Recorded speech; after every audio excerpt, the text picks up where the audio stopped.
আসসালামু আলাইকুম রহমতুল্লাহ। প্রিয় শিক্ষার্থীরা, তোমরা সবাই কেমন আছো? নিশ্চয়ই ভালো আছো। এই শীতের সকালে সবাইকে স্বাগত জানাচ্ছি। আজ আমি তোমাদের কৃষি শিক্ষা প্রথম পত্রের তৃতীয় অধ্যায় থেকে মৌমাছি পালন সম্পর্কে আলোচনা করব ইনশাআল্লাহ।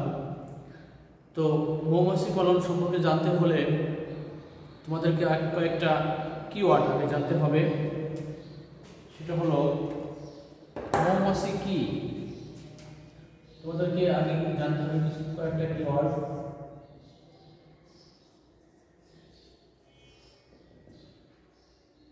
এক নম্বর হলো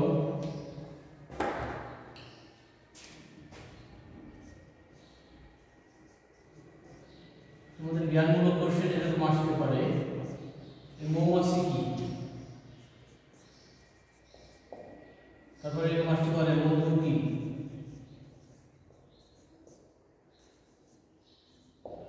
মৌমাছি কি, মধু কি। তারপরে রানী মৌমাছি সম্পর্কে লিখো।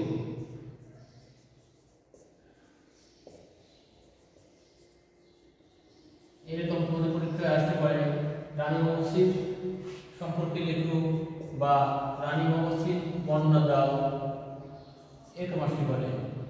মৌমাছি কয় প্রকার,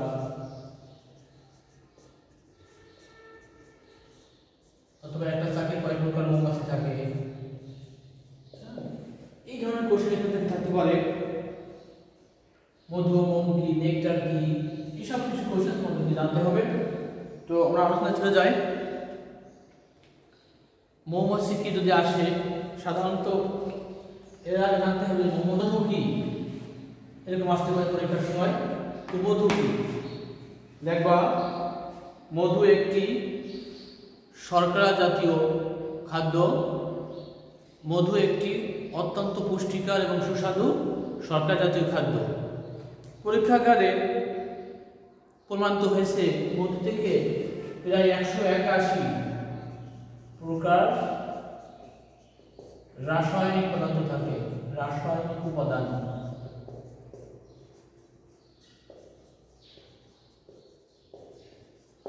তাহলে কি লাগবা, মধু একটি প্রাকৃতিক খাদ্য অথবা মধু একটি প্রাকৃতিক শর্করা জাতীয় খাদ্য যা অত্যন্ত পুষ্টিকর এবং সুস্বাদু। মধুতে 181 প্রকার রাসায়নিক উপাদান বিদ্যমান। ক্লিয়ার? মধু একটি শর্করা জাতীয় পুষ্টিকর খাদ্য, এতে 181 প্রকার রাসায়নিক উপাদান, এবং এই মধুকেই সর্বরোগের মহা ঔষধ বলা হয়। কারণ হলো মধুতে 181 প্রকার রাসায়নিক উপাদান রয়েছে। এছাড়া বিভিন্ন রোগ নিরাময়ের ক্ষেত্রে মধু বহুল প্রচলিত ব্যবহৃত হয়ে থাকে। বিভিন্ন রোগের ওষুধ হিসেবে মধু ব্যবহার করা হয়। পবিত্র কুরআনুল কারিমে মধু সম্বন্ধে বিস্তারিত বলা হয়েছে, মধুর উপকার সম্বন্ধে হাদিস শরীফে আসছে।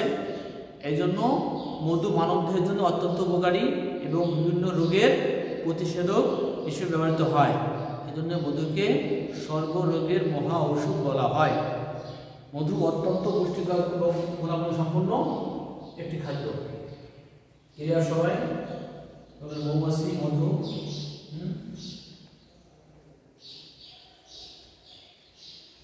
আমাদের দেশে সাধারণত 3 ধরনের মৌমাছি আমরা দেখতে পাই। এটা হচ্ছে পাহাড়ি মৌমাছি, 2 নম্বর হলো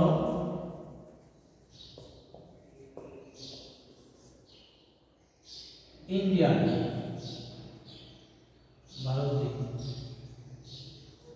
ভারতী মৌমাছি, আর আছে খুদে মৌমাছি।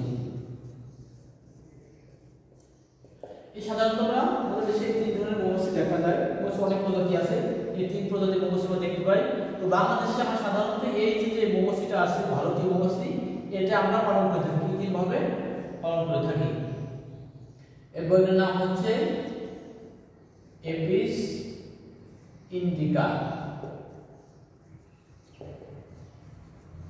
বৈজ্ঞানিক নামের ক্ষেত্রে কিছু নিয়ম আছে। এই যে গণ প্রজাতি নাম আলাদা করে লিখতে হবে, এটা গণ, এটা প্রজাতি, এবং নিচে বসে কি আন্ডারলাইন করতে হবে। এপিস ইন্ডিকা প্রথম অক্ষর বড়, বাকি সব স্মল লেটার হবে। ক্লিয়ার? আমাদের দেশের যেটা আমরা ব্যবহার করে থাকি ম্যাক্সিমাম সেটা হচ্ছে কি এই ভারতীয় যে জাতীয় পদ্ধতি আছে এপিস ইন্ডিকা, তো এই পদ্ধতি মোস্ট আমরা ব্যবহার করে থাকি। আমাদের আসতে পারে যে এপিকালচার কি,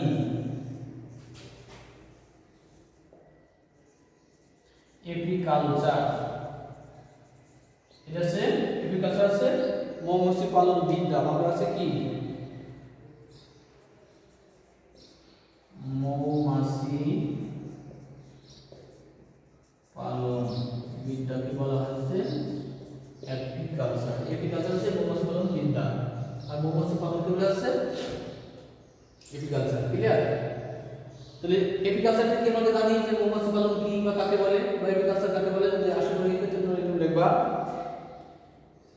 কৃত্রিম উপায় বা যে পদ্ধতির মাধ্যমে যে বৈজ্ঞানিক পদ্ধতির মাধ্যমে প্রাকৃতিক পরিবেশের ন্যায় পরিবেশ তৈরি করে মৌমাছি লালন পালন করে মধু উৎপন্ন করা হয় বা মধু উৎপন্ন করার যে বিদ্যা তাকে বলা হচ্ছে এপিকালচার। আবার বলে সুন্দর করে খেয়াল করো, বৈজ্ঞানিক পদ্ধতির মাধ্যমে যে বৈজ্ঞানিক পদ্ধতির মাধ্যমে প্রাকৃতিক পরিবেশের ন্যায় পরিবেশ সৃষ্টি করে মৌমাছি পালন করে মধু ও মোম উৎপন্ন করা হয় বা উৎপন্ন করার যে বিদ্যা তাকে বলা হচ্ছে এপিকালচার। ক্লিয়ার সবাই?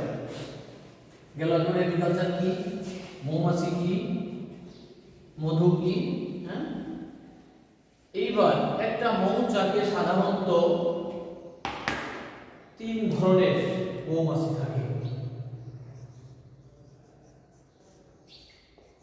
একটা মৌচাকে সাধারণত 3 প্রকার মৌমাছি দেখা যায়। একটা হচ্ছে কি রানী মৌমাছি, দুটো হচ্ছে পুরুষ বা ড্রোন, পুরুষ, আর একটা আছে কর্মী।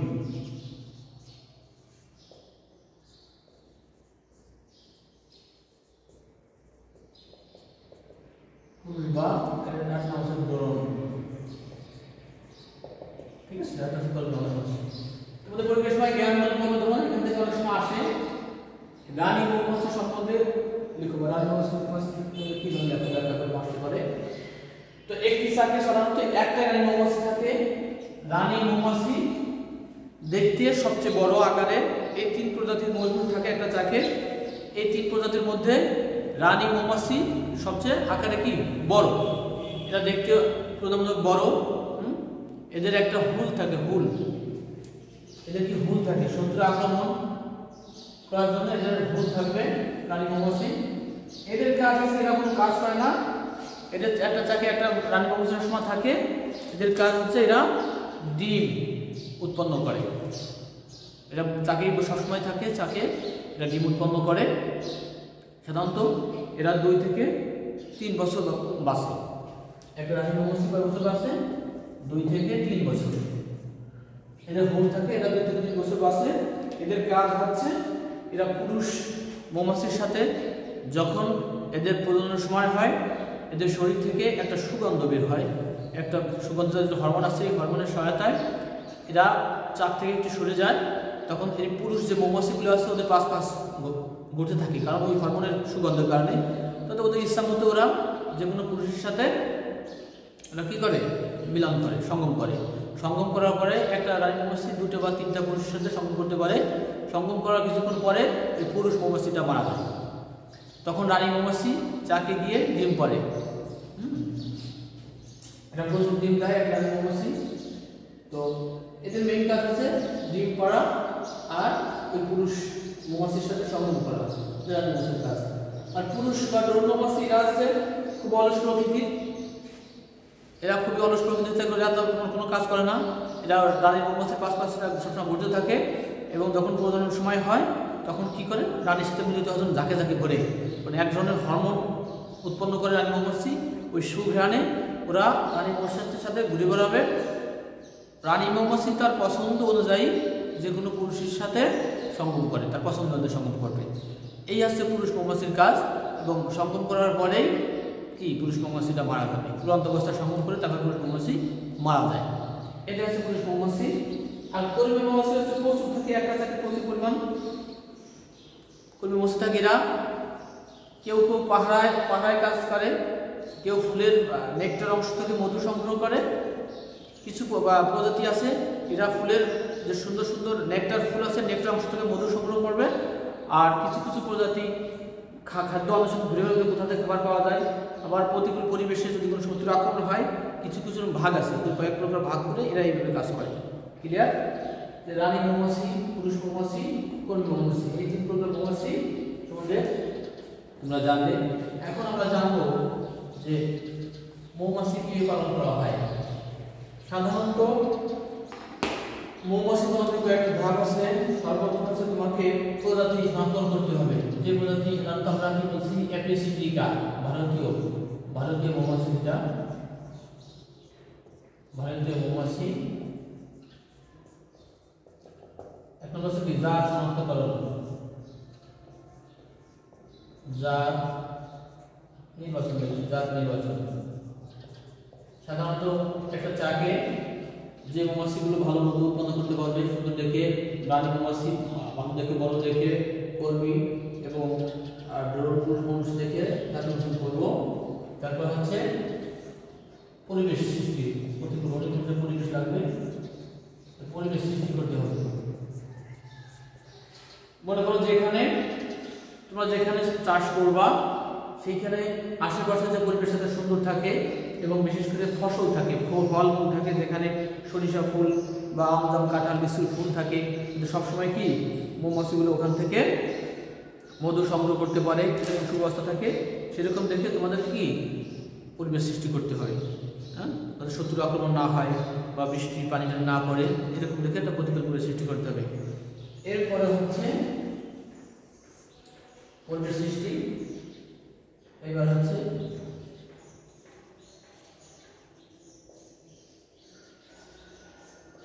মৌমাছির কৃত্রিম খাদ্য।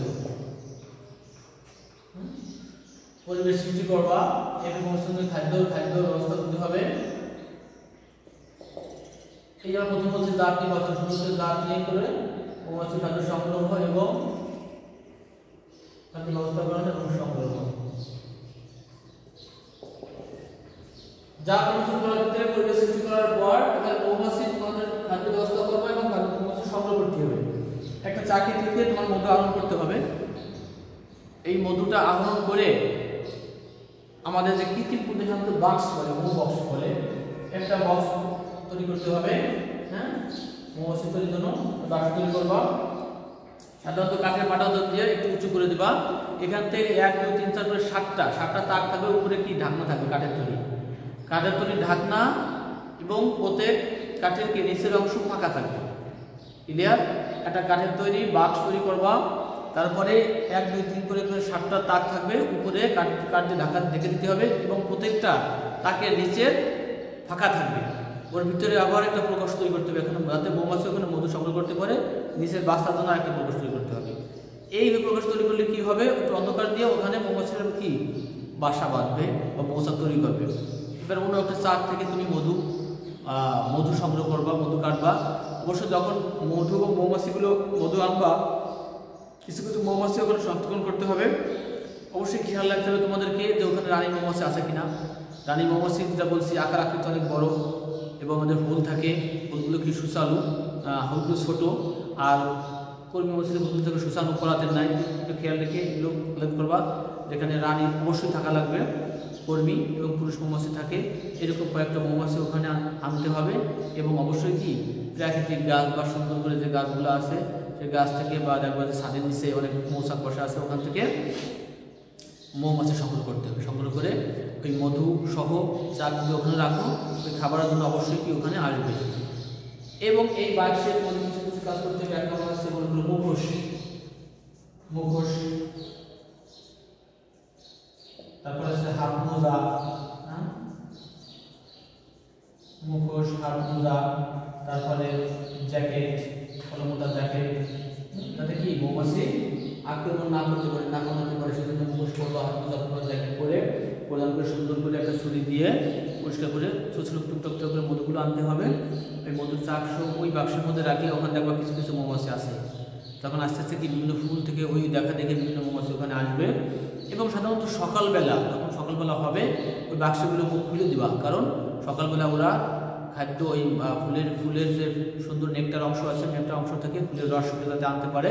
ওই আনার সময় ওরা কী করে, ফুলের আনার সময় ওরা যখন ফুলের অংশ থেকে আস্তে আস্তে এনে সকাল থেকে আনা শুরু করে দেয়। সন্ধ্যার পরে কিন্তু ওরা বিকেলে পরে আর বাড়ি তেমন থাকে না, এবং দিনের বেলায় ওরা ঘুরে ঘুরে ফুলের রস সংগ্রহ করে ওই বাক্সে আনবে। এই জন্য যাতে শত্রুর আক্রমণ না হয় এটুকু খেয়াল করতে হবে। বৃষ্টি, সাধারণত বৃষ্টির সময় আকাশে মেঘ থাকলেও বৃষ্টির সময় এই সময় খাদ্যের প্রচুর ঘাটতি দেখা যায়। এই জন্য এদেরকে খাদ্য দিতে হবে। সাধারণত তোমার খাদ্য দেওয়া আছে মনে করলে অত্যাধিক চিনি বেশি দিয়ে শরবত দিতে হবে, চিনি বেশিযুক্ত শরবত, চিনি বেশি দিয়ে শরবত তৈরি করতে হবে, শরবত দিতে হবে খাবার ঘাটতি দেখা দিলে। এবং ভিতরে পরিবেশন রাখতে হবে। এই মুখ্য সাতটা জায়গায় করে মৌমাছিগুলো সংগ্রহ করে পরিচালনা করবা। ওই বাক্সে যখন মৌমাছি আসবে আস্তে আস্তে কি পুরাতন এবং যেগুলো দেখো কালো হয়ে গেছে বা পুরাতন যে মৌচাকগুলো, ওই চাকগুলো ফেলে দেবা যাতে কি জীবাণু আক্রমণ না ঘটে। এইভাবে যখন দেখবো মৌচাক অনেক মধু হয়েছে তখন কি ওটা মেশিনের সাহায্যে মধুটা সংগ্রহ করতে হবে। এটি হচ্ছে তোমাদের মধু পালন, মধু উৎপাদন পদ্ধতি বা মৌমাছি পালন পদ্ধতি। ক্লিয়ার সবাই? এটা হচ্ছে মৌমাছি। এখান থেকে তাহলে আমাদের কয়েকটা কিওয়ার্ড জানলাম, কি শিখলাম। মৌমাছি কি, মধু কি, মোম কি, নেকটার কি, রানী মৌমাছি, তারপরে হচ্ছে ড্রোন বা পুরুষ মৌমাছি, সব জানতে পারলাম। তো একটা কথা বলি, তো এই মৌমাছি সম্বন্ধে হুজুর পাক সাল্লাল্লাহু আলাইহি ওয়াসাল্লাম একটা হাদিস আছে, সেটা হলো একদিন রাসূল সাল্লাল্লাহু আলাইহি ওয়াসাল্লাম পথে হেঁটে যাচ্ছেন, একটা সরিষা ফুলে মৌমাছি যাচ্ছে। হুজুর পাক সাল্লাল্লাহু আলাইহি ওয়াসাল্লাম জিজ্ঞেস করলেন যে সরিষা ফুলের রস তো তিতা, তো এটা মিষ্টি হয় কীভাবে? তখন মৌমাছিটা বললে, ইয়া রাসূলুল্লাহ, ইয়া হাবিবাল্লাহ, আমরা যখন বিভিন্ন ফুল থেকে, ফুলের নেকটার থেকে ওই মধুর রসটা, ফুলের রসটা, তিতাযুক্ত রস, তিক্ত রস, ওটা মুখে নিয়ে চাকে ফিরে যায়, তখন আপনার পর দুধ চুল পাঠ করি। এই দুধ চুলপের পাঠ করার কারণে আল্লাহর রহমতে এই তিতা ফুলের এই তিতা অংশ কি মিষ্টিতে পরিণত হয়। সুবহানাল্লাহ, আলহামদুলিল্লাহ। এটা হচ্ছে মূল কথা, ধর্মীয় ব্যাখ্যা। তাহলে কি হল ক্লিয়ার সবাই? মৌমাছি হলো এক প্রকার সামাজিক উপকারী পতঙ্গ। এরা দলবদ্ধভাবে বসবাস করে, বনান্তে বসবাস করে, মধু ও মোম উৎপন্ন করে। যে পদ্ধতির সাহায্যে বৈজ্ঞানিক উপায়ে মৌমাছিকে প্রাকৃতিক পরিবেশের ন্যায় পরিবেশ সৃষ্টি করে বাক্সে বা অন্য পদ্ধতিতে মৌমাছি পালন করে মধু ও মোম উৎপন্ন করা হয়, তাকে এপিকালচার বলে বা মৌচাষ বলে। ক্লিয়ার? হ্যাঁ, এই হচ্ছে মূল কথা। তো ক্লাস না বুঝলে অবশ্যই আমাকে কমেন্টে জানাবে। সবাইকে ধন্যবাদ। আর ঠিকমতো পড়াশোনা সবাই করবে। তোমাদের পরীক্ষা কাছাকাছি চলে আসছে, সেকেন্ড ইয়ারতে প্রাক্টিস পরীক্ষা শুরু হয়ে গেছে অলরেডি। তো এরপরে তোমাদের পরীক্ষা হবে। সবাই ভালো থাকো, সুস্থ থাকো, এই কামনা করে এখানে শেষ করছি। আল্লাহ হাফিজ।